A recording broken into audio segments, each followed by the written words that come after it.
Hey there, this is Tony. Welcome to Coolest Life, Masonic Edition, Big Nasty Masonic Edition. This is the Grand Lodge of New York in downtown Manhattan.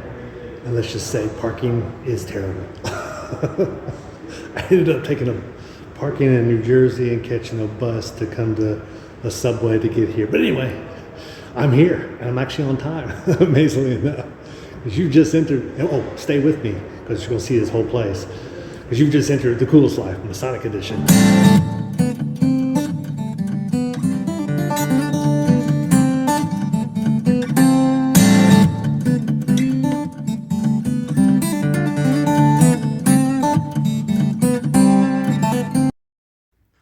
I wanted to go through this first room here just a little bit.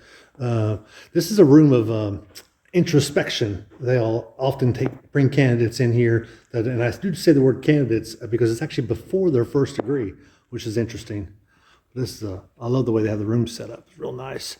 Also, if they give tours of the building, they will bring them in here, larger tours, or bring them in here and kind of give them a heads up as far as the make of the building, because there's actually two buildings here, and one was built in 1910 and the other one in 1911. They put those together, and this is our illustrious sir. He is our tour guide for today, so we'll be seeing him in this video.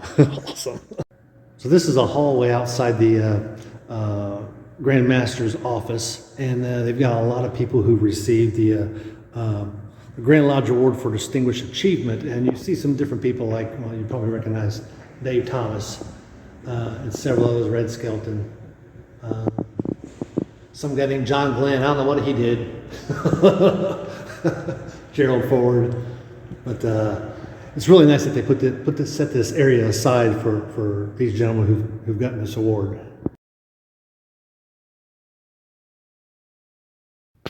So our first lodge room here is called the Empire Room, and Brother Shlomo has shown us this room. I'm real happy that I'm actually the only one in here besides him.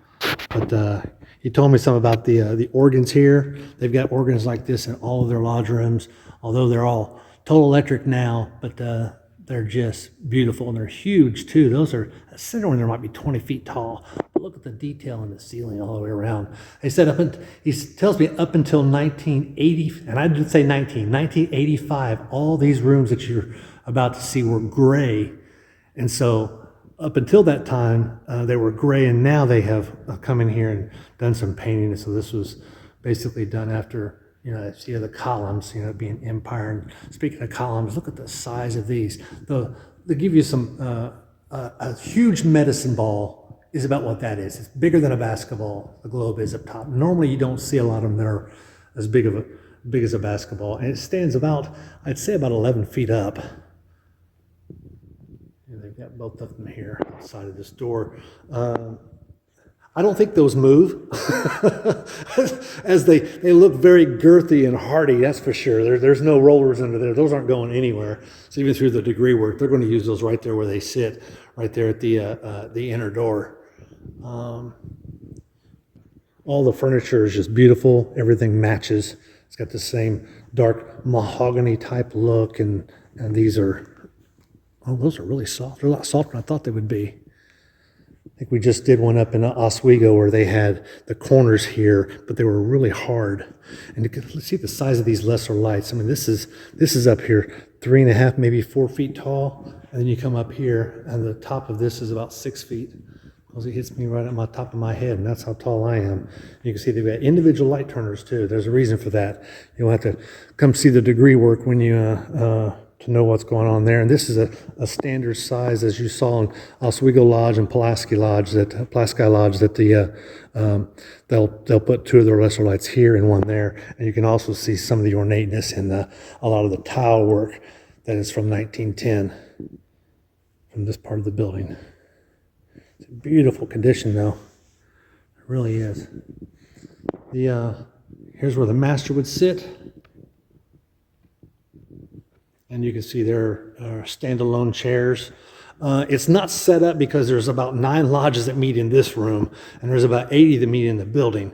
Luckily, they all can use their own room, but they're definitely on a schedule to come in here. So they all have to bring out their own staffs, their own regalia, their own gavels, setting mauls, whatever they use. They would bring that out for each meeting. But I really like the, you know me, I'm a fan of having Masonic logos on furniture so that when they ever sell them, they need to go to another Masonic lodge. If they ever do sell them, it doesn't go to a Moose Lodge or someplace else, the Elks or the animal clubs, you know. Nothing wrong with animal clubs. They're just, that's not their furniture. That's Mason furniture. But even some of this, you think some of this is actually painted, but it's not. This is more than just painted. You can see the 3D there. Because the frame of this actually goes into the wall and comes out. So this is not just a pretty paint job. This is a whole lot more than that. I also like the you see the holders here for their staff. They're attached to the chair, so you can move the chair and still put your staff down. That, of course, would be for the American flag. And you've got your ashlar here, the broken ashlar, and the, or should I say the unfinished ashlar, and the finished one there.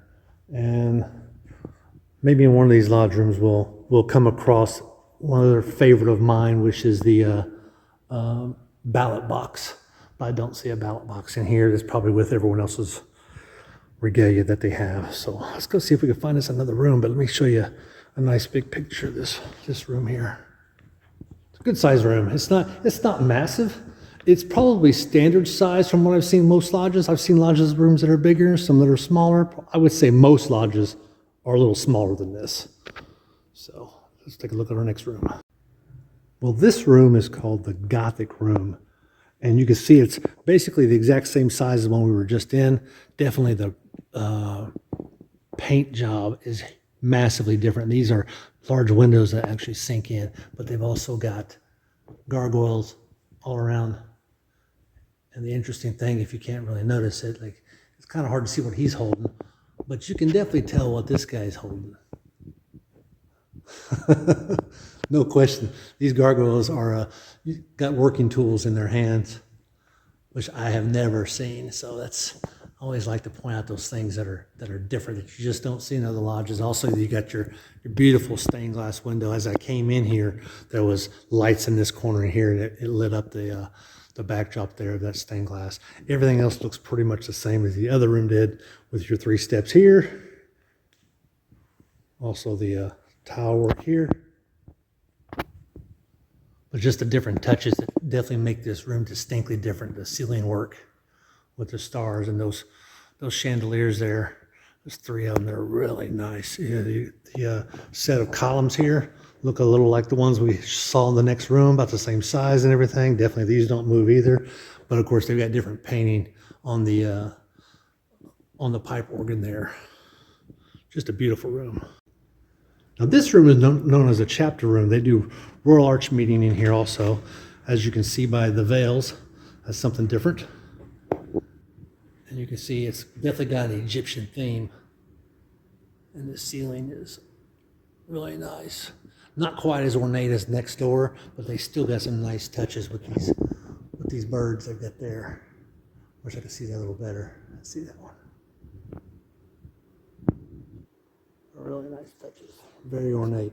They've also got the triangular shaped altar here, which of course York Rite uses that. Now you don't have to have a rectangular altar. So even though another lodges will meet in here, regular blue lodges will meet in here, they'll still use that altar there. And also the positions of these two are backwards, which is, you got celestial and terrestrial. They swapped them for this room because of York Rite. But you can see the different paintings that they have on the pipe organ there. Much of the rest of this looks a lot similar. You remember the where they put the staffs, and actually those might be backwards. I don't know. Normally I see most staff holders are outside of the chair, not inside the chair, but who knows? Maybe that's just what they do in this room. And also like the, it's a senior warden because you get the senior warden logo right there. On the side, I want to show you one other thing as I quickly go up front. I'll make this a quick 1 minute, but look at the ornateness we've got here. Definitely the 3D, because these are true columns. You can go around those columns. It's not just a painting on the wall. Really nice chapter room. He's also got the G lit up for us. It's got back. I've seen that G somewhere else outside of this building. I don't remember what lodge it was. Really nice. Now this room is the French Doric room. You notice immediately it's basically the same size as the others we just saw. Some of the differences are they've got paintings on the walls of the different takes of the French countryside. You see some people working there. All the way up. You can see the different columns they have in the ceiling. Around those lights you see up top is really a flower design. It's real nice. There's one single, actually there's three of the chandeliers down here. And also they've got the large, all these seem to be about the same size. They're all about 6 feet tall from top to bottom. I also noticed the G there's got a triangle around it. Don't normally see that a lot. More pictures of countryside, some columns there. Really nice paintings. And of course the standard size organ, pipe organ you see here, but definitely a different painting on that one also. And you come back down here. And I see these are on the correct side, at least as far as I'm correct, I guess. So you put your staff on the outside of the chair like they are here. Different things you notice. You also see the little work you have here as far as the painting on the columns themselves. But these are just, actually I haven't got close to these columns in some of the other rooms, but you can see that this is not just a big painting that's slapped together. You can tell this was definitely expensive, I'm sure, but just the work there is just awesome. It's just so nice. You just don't see them in today's architecture, some work like that. So this room is normally used as a social gathering, which is why they have tables and chairs. So a lot of the lodges will eat in here before they actually have their lodge meeting. But in the middle of all of these different dividers, they've got different paintings that are depicting different things in life. And also you've got George Washington and his crest. That's his Washington crest. His family. You can see where American flag got their stars and stripes. The Lafayette. Really good looking room though. Detail up top again. And complete with columns. Each room's got its own column. Looks like these are a little closer to the door. Probably a good place for them since they took your two steps out of here. It's no longer used as a lodge room, but it's just beautiful to look at. I wish you could really see that red. It looks like it's a little deeper than what you see on the picture here. It's a nice bright red. Well, this room quickly is known as the Colonial room, and you can tell immediately by the chairs on the side that give it that kind of flair. And all of these are silver, these candelabras here, all around the room. You can see the detail of some of these archways and the extra lip that you see there. And also the chandeliers are in excellent shape. Beautiful silver also. See the tile work, looks familiar. Altar there. These just consistently, we're seeing them all the same size in all these rooms, but they're different, just the way the ornateness from top to bottom. And you can see the columns that we have here on the masters. The G looks familiar, as we've seen in some other rooms, but it's just displayed differently. Like this one here's got the arch around it plus the backlight. And it's got these extra sconces right in here. Here's the master's chair. It's good size too. I mean, that master chair, it's almost 6 feet tall at the top. If not real close to that. You can see here's the uncut and the cut. Just a beautiful room. Yet again, a beautiful room, and you see the columns over there in the corner, and of course the different work. We saw the last room we were in. It had all the pipe work, and they were all in a row. They were all put together. You can see these are actually in different sections, and obviously painted differently. I love pipe organs. So this is the Corinthian room, and obviously you know the word Corinthian has to do with your columns and your chapiters. But you see the chapiters here have got those scrolls, and you see that up there also, and you also see the same scrolling on their lesser lights. So it's another nice touch, and you also see the different marble work here at the bottom of the steps. So you get your 3 steps here and your ashlars. You get that same G consistency. That's always good. And just the room and the detail is just amazing. I like I don't think I've ever seen the chandeliers like these either. There are different kind of touches to them. And you can see the columns here, a lot like the ones in the other room, but these are painted just a little differently. Got a little different pop to them because those pods are really red, and you can definitely your pipes here, different setup, different painting on those also. And of course, you get your 2 steps there. Really good looking room, Corinthian room. So this is the Doric room. We'll come to that other door. You can see how Doric's a little more plain than Corinthian. As you can see by the top of these columns here, they've also got lion's heads going around the top there. There we go. This is a really nice touch, and they've also got the looks like Greeks and some things in mythology there that are going on. The guy with the horse body. I forget what that's called. There's a term for it. To look it up and plaster it on there. If you can see the difference in the there we go. And the different blocks that are out. And even this is a little different,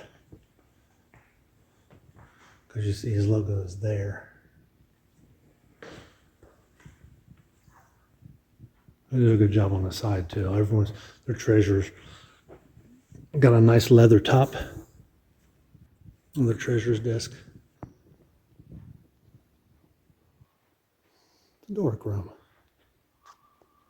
Try not to go too fast. So this is the Ionic room. You can tell by the columns. These columns are really pronounced that are sticking out in this room. Tell by the tops, the chapters up top. They're definitely 3D columns. You can see them sitting between the chairs. They're full size. I love the work around the ceiling. It's like there's more work put in the ceilings and the floors around here, which is kind of neat. I like the centerpiece there. You see that little squirrely top of that chapter is dead center. Went toward the center of the room. Just little touches like that you just don't see everywhere. So the master would sit. Chandeliers. Pretty plain, but wow, these columns are just crazy. They're really nice. Great condition, and more of the same in the seals. And the difference here also, that you can see.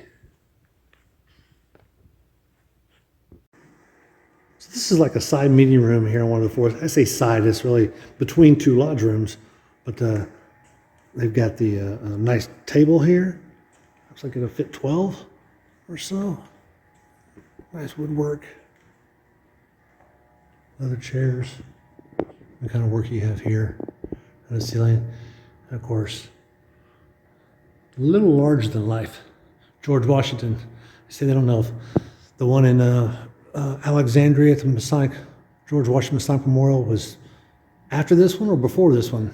No one's really got the right paperwork to know, but this is an exact, one of them is a replica of the other one. Of course, the one over there is a little larger, but other than that, it's big. I also see that he has a gavel here and not a setting maul. And you'll see a lot of times when you see George Washington, you'll see a picture of him basically standing here, but he will have a setting maul in his hand and not a gavel. So it's pretty interesting. So this is the Renaissance room, and they tell me that Franklin FDR was Delano Roosevelt was a member here. This is their old lighting system where they would turn the lights on and off. You can tell just how beautiful this room is. A lot of the Renaissance pictures. You said this was these pictures here represented the seven liberal arts and sciences. And the four virtues. Really nice pictures. These are actual oil paintings up here. These are not lithographs or stickers or anything like that. These are just, that's above the master's chair. You see his G is a little different, isn't it? This one's actually built in and with the stained glass. And these are not painted on columns. These are actually coming out of the wall.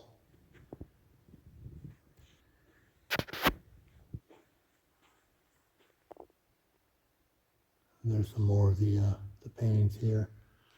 And one other thing we notice differently here is the work we have here on the floor, different colors, as opposed to some of the other rooms. And also, this is not a padded top. FDR did his 3 degrees on this altar. You can see he's got columns here on the side, unlike some of the other rooms.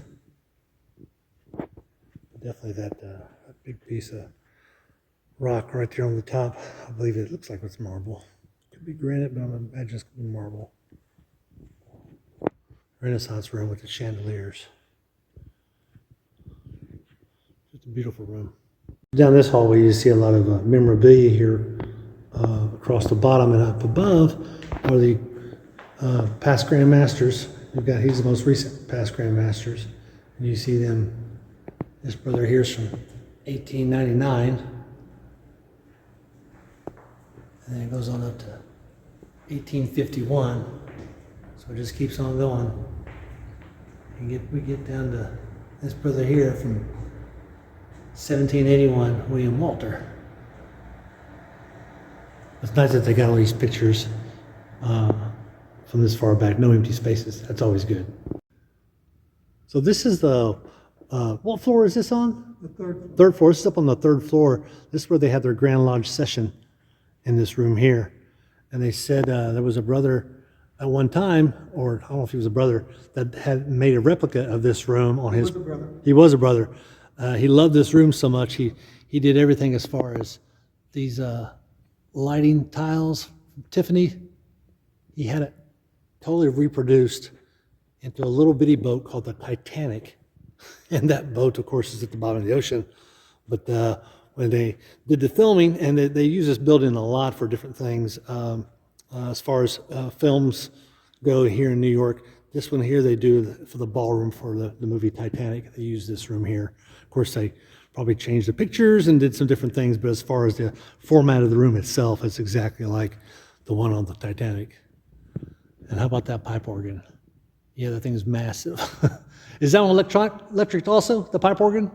I think so. I believe it is. Okay. Really nice. Everything about this room is it's massive, and you probably sit 600-800 people inside this room. This is their Grand Lodge meeting room. That was such a great and interesting tour of the Grand Lodge of New York's. I thought I said New York City, but it's actually in New York City, but it's the Grand Lodge of New York. Building outside, not too much to look at. Part of the building is actually rented out by different businesses, so they're downstairs. The other half of the building is the actual lodge rooms I just pictured through. If you get a chance to come down here to visit the Grand Lodge in New York, come on down and see them. Currently, you need to call ahead to get a tour time, and so set that up ahead of time. Don't just walk in off the street. That's what it is currently. And also do what I did, park over there in New Jersey and go to one of the terminals and take the bus over here so you don't have to park and figure out the system down here, because it can be very expensive. I think it's $71 a day downtown. Yikes. But anyway, be careful with that. be safe out there, and be sure to like and subscribe, and send this to your Masonic friends, because you're now leaving the coolest life, Masonic edition.